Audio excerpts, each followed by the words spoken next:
রাধে কৃষ্ণ বন্ধুরা, কেমন আছেন আপনারা? আশা করি সবাই ভালো আছেন। আজকে আবার একটা নতুন ভিডিও নিয়ে হাজির হয়ে গেছি। ভিডিওটি শেষ অবধি দেখার অনুরোধ রইল।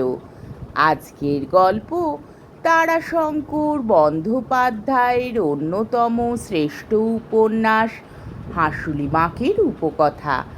আজকে উপন্যাসের 50 পর্ব। না না না, সে হতে দিতে পারবে না বনোয়ারি।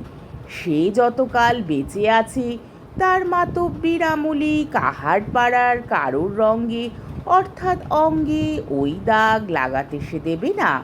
যত ঘেন্নার দাগ তত দুঃখ কষ্টের দাগ। চোরকে সাদে বলে দাগি, ভাবলেও শিউরে ওড়ে বনোয়ারি। একা বনোয়ারি নয়, এ পাড়ায় প্রবীণেরা সকলেই শিউরে উঠবে। কাহার পাড়ার উপকথায় ওই দাগের কথা মনে হলেই শিউরে ওঠে বনোয়ারি। স্মরণ হয় বর্ষার উপকথায় কালো অমাবস্যার আত্মিকাল ঝমঝমিয়ে আকাশ ভেঙে মাটিতে নামছে। কোপাইয়ের হাঁসুলির বাঁকে বাঁকে জল ছুটছে, তাতে অং ধরেছে লালচে। কাহারদের চোখে তার ছটা জাগ্রত সেকালে। দূর মাঠ থেকে একটি শেয়াল ডাকত। সুটসাট করে বেরিয়ে পড়ত কাহারেরা।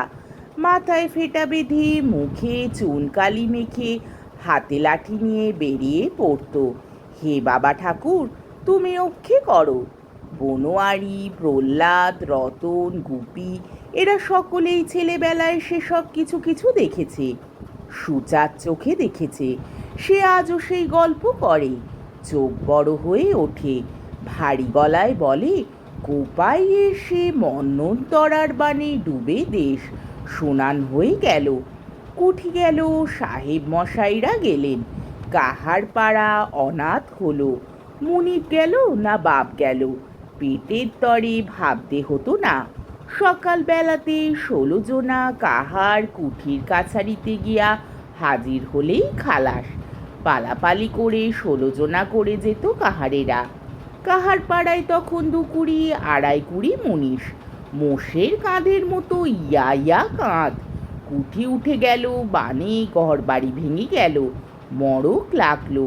তখন যে যেমনি পেলে এগা সেগা পালালো। কেউ গ্রামে মোলো, কেউ ভিন গ্রামে মোলো, কেউ পথে মোলো। পচে ফুলে ঢোল হয়ে গেল সব, গতি পর্যন্ত হলো না। তারপর আবার সব গ্রামে ফিরল তো দেখলে পথের ফকির। চৌধুরীরা চাকরান জমি কেড়ে নিলে, দয়া করে দিলে শুধু ভিটে টুকুন। কাহারেরা সকালে উঠে চৌধুরী বাড়ির মা দুর্গাকে আর ওই কর্তাকে পেনাম করত। তেনারা স্বপন না দিলে ওটুকুও দিত না চৌধুরী মশাই। তখন ভাবনা হলো প্যাটের। চৌধুরী মশাই বললে চাষে বাসে খাটতে, কিষান মানদেরই করতে। তা সদ্গোপ মশাইরা কেউ রাখবে না কাহার দিকে। কাহারেরা সাহেব মশাইদের আমলে সদ্গোপ মশাইদের জমিতে জোর করে লীল অর্থাৎ নিন বুড়েছে, ধান কেটে নিয়ে গিয়েছে, ধরে নিয়ে গিয়েছে। তাছাড়া কাহারেরা চাষেরই বা জানে কি?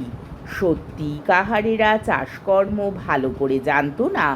তবু চৌধুরী মশাইয়ের কথায় ছেলে ছোকরাকে বাগালমানদের অর্থাৎ রাখাল মাহিন্দার রাখলে।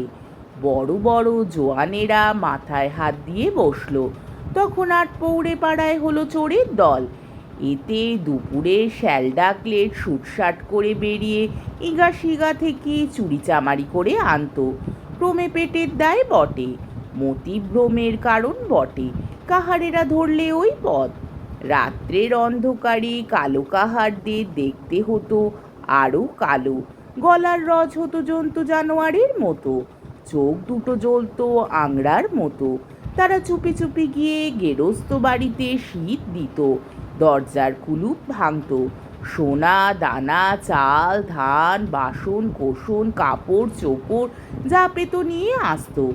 সকালে উঠে বুক ধরফর করত। ওপারে যমরাজার ধর্মের খাতায় নাম লেখা যেত, এপারে পুলিশ এসে ঘর খানা তল্লাশ করত।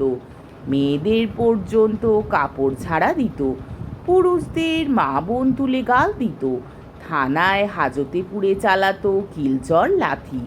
আজ আটপৌরে পাড়ায় সেই বৃত্তান্ত চলেছে, তবু ওদের হায়া নাই।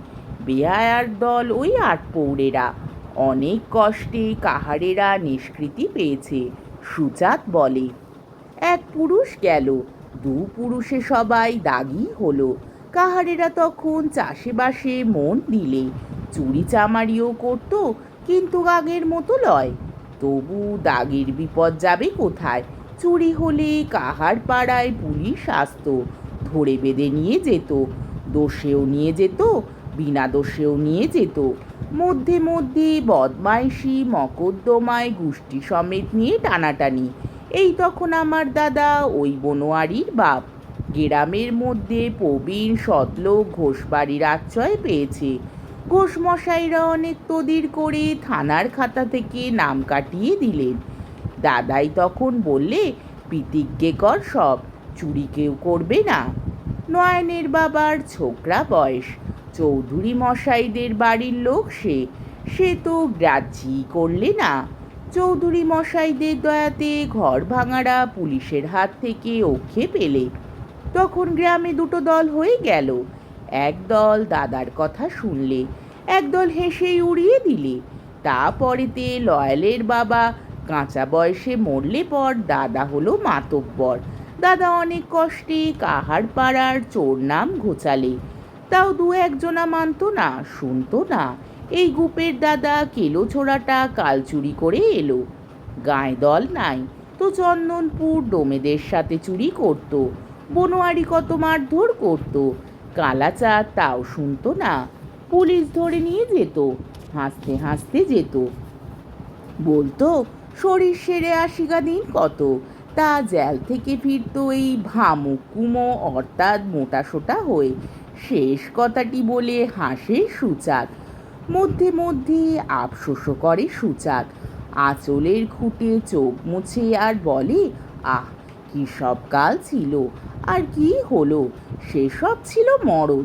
এই বুকের ছাতি, এই সাহস মেয়েকে সোনার গয়না পরিয়েছে, আতেই ঝকঝকে কাপড় পরিয়েছে। হোক কেনে আতের আধারে পরিয়েছে তো। এখনকার মরদ না শ্যাল কুকুর? বলুক, সুচাঁদ যা বলে বলুক। আড়ালে আবডালে কাহারদের যারা মতিভ্রষ্ট, তারা যা বলে বলুক। বনোয়ারি আর শেপা পাড়ায় ঢুকতে দেবে না। আজ করালিকে নিয়ে সেই ভয় দেখা দিয়েছে। করালি ছোকরাটির গায়ে তাগত আছে, ছাতিতে সাহস আছে, মাথাও খেলে বেশ। ভয় যে সেইখানে। কাঁচা বয়সে 10 জনা মদ মাতালি করতে গিয়ে শেষে একটা কুকর্ম না করে বসে। ধর্মপথে অধিক রাতে ভাত। যে ধর্মপথে থাকে তার যদি উপবাসে দিন যায়, তবে ধর্ম নিজে অর্ধেক রাত্রে তাকে অন্ন জুগিয়ে দেন। বনোয়ারি করালিকে বলবে, সৎ পরামর্শ দেবে। আজকের পর্বটি এইখানেই শেষ হলো। আমার ভিডিওটি যদি আপনাদের ভালো লেগে থাকে, তাহলে আমাকে কমেন্টের মাধ্যমে আপনাদের মূল্যবান মতামত অবশ্যই জানাবেন এবং আমার ভিডিওটিকে লাইক ও শেয়ার করার ও আমার চ্যানেলটিকে সাবস্ক্রাইব করারও অনুরোধ রইল। তাহলে আজকের ভিডিওটা এই অবধি।